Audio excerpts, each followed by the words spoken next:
Assalamualaikum warahmatullahi wabarakatuh. Hai teman-teman semua, kembali lagi dengan saya Desi Fitrianingsih, mahasiswa Institut Agama Islam Negeri Ambon, Fakultas Ilmu Tarbiyah dan Keguruan Prodi Tadris IPA. Nah teman-teman semua, di video kali ini saya akan menjelaskan materi tentang zat anti gizi yang merupakan zat beracun dalam makanan. Jangan lupa tonton ya, dan jangan lupa like, comment, share, and subscribe. Pada pembahasan kali ini, saya akan membahas materi tentang kimia bahan makanan mengenai zat beracun dalam makanan. Di dalam makanan terdapat zat anti gizi yang berpengaruh dalam kandungan suatu tanaman atau bahan pangan. Zat anti gizi adalah senyawa yang terdapat dalam beberapa bahan pangan yang dapat mengganggu penyerapan zat gizi di dalam tubuh pada saat pangan tersebut dikonsumsi. Zat anti gizi ini dapat mengganggu ketersediaan zat gizi melalui pengkelatan, gangguan proses metabolisme, dan aksi antagonis terhadap zat gizi. Di dalam zat anti gizi terdapat zat anti gizi alamiah yang terdapat dalam bahan pangan, yaitu zat gizi yang bersenyawa aktif dan zat anti gizi yang fungsinya sebagai toksin atau racun. Zat anti gizi alamiah ini merupakan senyawa dari dalam bahan itu sendiri yang bersifat racun atau dapat menghambat penyerapan zat gizi dalam tubuh. Zat anti gizi alamiah juga dapat menurunkan nilai gizi bahan pangan tersebut. Bagi tanaman sendiri, zat anti gizi alamiah ini sebagai pelindung diri terhadap hama atau serangan dari lingkungannya. Maksudnya adalah tanaman tersebut memanfaatkan zat anti gizi yang ada dalam kandungannya sebagai pelindung diri ketika ada hewan atau serangga yang akan memakannya. Hewan tersebut akan keracunan oleh zat yang terkandung dalam tanaman tersebut. Kandungan pada zat anti gizi alamiah umumnya bervariasi menurut jenis, varietas, dan umur bahan tersebut. Senyawa toksin alamiah secara alami sudah ada pada bahan. Pada zat anti gizi alamiah, senyawa toksin non-alamiah terpicu dari lingkungan atau karena proses pengolahan insektisida, fungisida, pestisida, mikotoksin, logam berat, dan lain-lain. Selanjutnya, zat anti gizi dibagi menjadi beberapa berdasarkan efek penghambatan terhadap metabolisme zat gizi. Yang pertama yaitu zat antivitamin, yang kedua zat antimineral, dan yang ketiga adalah zat antiprotein. Zat antivitamin ini merupakan senyawa yang dapat menghambat aktivitas vitamin atau menghancurkan molekul vitamin sehingga tidak lagi berfungsi sebagai vitamin. Contohnya afidin, antipiridoksin, askorbase, tiaminase, dan lain-lain. Berikut adalah contoh zat antivitamin. Yang pertama adalah antivitamin A yang terdapat senyawa-senyawa yang dapat menghambat aktivitas vitamin E pada kacang-kacangan yang belum diketahui lebih lanjut. Yang kedua, antiriboflavin menghambat aktivitas riboflavin. Yang ketiga, antiniasin yaitu penyebab penyakit pellagra.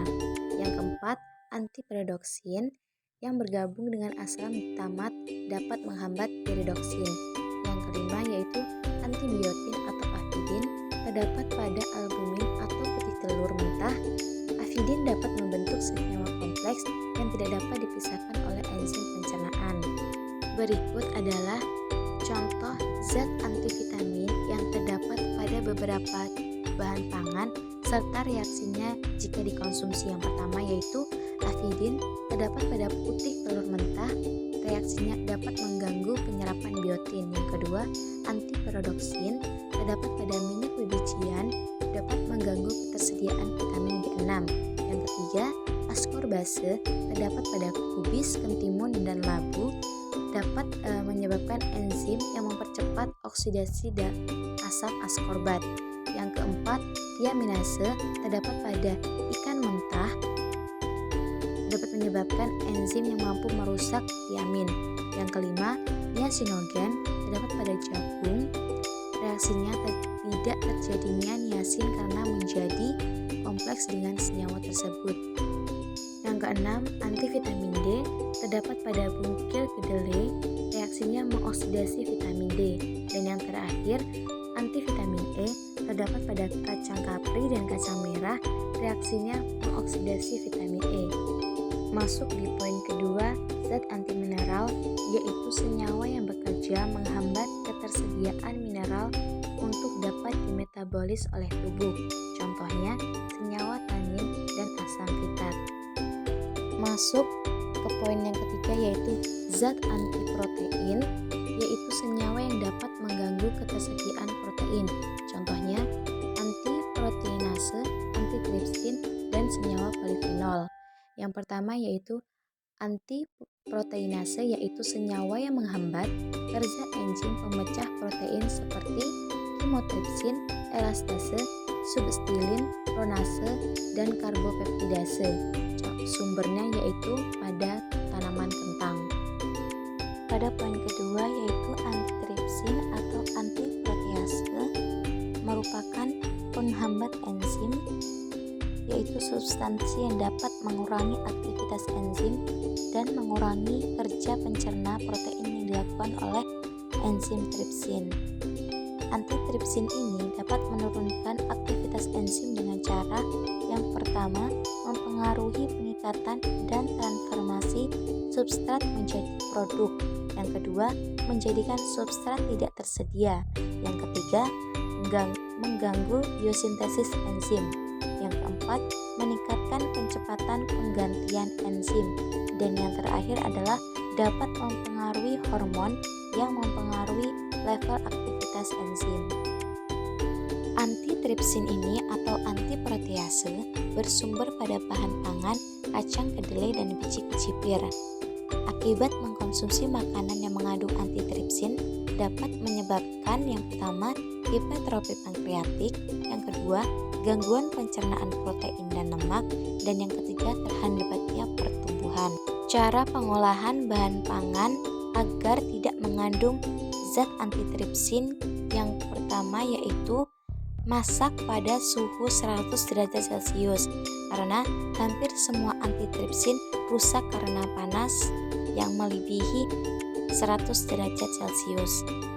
Selain itu, zat racun juga terdapat pada pangan nabati dan pada pangan hewani. Pada pangan nabati ada 6 zat racun yang terdapat pada beberapa bahan pangan. Yang pertama, zat racun saponin yang terdapat pada bahan pangan kedelai, kacang tanah, bayam, dan asparagus.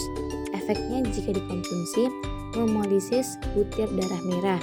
Yang kedua, solanin yang terdapat pada kentang. Efeknya jika dikonsumsi muntah, diare, mengantuk, apatis, gelisah, bingung, lemah, depresi, dan pingsan. Yang ketiga adalah goitrogen yang terdapat pada kol dan lobak. Efeknya adalah hipotiroid dan pembengkakan kelenjar tiroid. Yang keempat, asam sianogen atau HCN yang terdapat pada singkong, umbi-umbian, dan kacang-kacangan. Efeknya yaitu penyempitan saluran nafas, mual, muntah, sakit kepala, bahkan pada kasus berat dapat menimbulkan kematian. Yang kelima adalah alergen yang terdapat pada semua bahan pangan yang dapat menyebabkan kanker. Zat racun yang keenam adalah asam jengkolat yang terdapat pada bahan pangan jengkol. Efeknya dapat menyebabkan penyumbatan air seni oleh endapan kristal asam jengkolat. Sedangkan pada pangan hewani ada 3 zat racun yang terkandung. Yang pertama yaitu nitrat dan nitrit. Efeknya jika dikonsumsi dapat membentuk nitrosamina yang bersifat karsinogenik. Yang kedua adalah senyawa benzopirane atau BAP. Efeknya dapat bersifat karsinogenik berasal dari proses pemasakan suhu tinggi seperti pemanggangan, sangrai. Yang ketiga, lisinolainnya atau LAL dapat menyebabkan kerusakan ginjal. Nah, itulah materi yang dapat saya sampaikan mengenai zat anti gizi yang merupakan zat beracun dalam makanan. Nah, untuk mengakhiri video kali ini, saya ada pantun teman-teman. Pisau diasah pagi-pagi, bawa ke kebun untuk membabat. Usai sudah materi ini, semoga memberi manfaat. Sekian dari saya. Wassalamualaikum warahmatullahi wabarakatuh.